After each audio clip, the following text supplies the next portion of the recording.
probably this morning. It's very simple.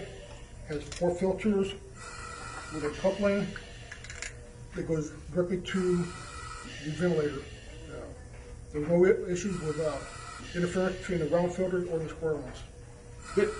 So with this concept, what we've been able to do is this actually goes inside the inhalation as well as the exhalation part of the ventilator.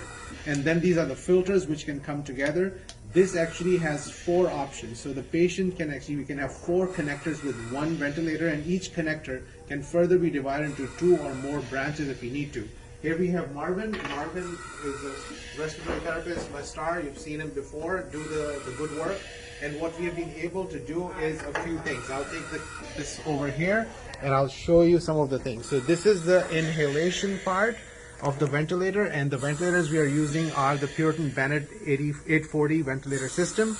And we actually have that same thing connected on the inhalation part. This is actually now, if you look, we have the 4 branches, and one of those we actually have put a T-piece and then divided it into 2 pieces. And then those, each 2 of them are divided into 2 more. So this one outlet is equal to 4, and then 5, 6, 7 patients are connected to this.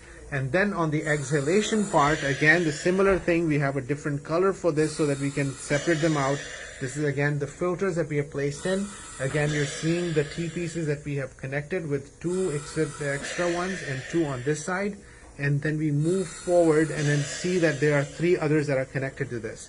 So when you look at step back, you see all of these different tubes, which are truly confusing, but actually there's a method to this madness. And that method is allowing for us to be able to currently ventilate 1, 2, 3, 4, 5, 6 and 7 patients, and we could potentially get another one and more so if we needed to. And here's the way to do this. What we have done is, and this is for the pressure control mode, and the inspiratory pressure we have kept at 25. With the inspiratory pressure of 25, we are actually getting a tidal volume of 3,241. Now that number scares you, but you have to divide that by 7 and it comes down to 470 or 450 something, which is exactly what you would want on these patients. So inspiratory pressure of 25 that you set up, and then we are obviously using 21% because we don't want to waste the oxygen in the hospital. And we put a PEEP of 10 and we can go up on the PEEP more so, but each one of these patients are getting a volume based on the exact settings that we have set up, and we are using the pressure control ventilator. And with this mindset, with this strategy, we can actually do ventilation for 7 at this time, but far more. You want to add more? Nope, that is it. It's just a concept that works in a simulation, and if it comes down to mass casualties, this is a concept that I believe can be tried in the field if need be to have a clinical trial. Good. Concept works.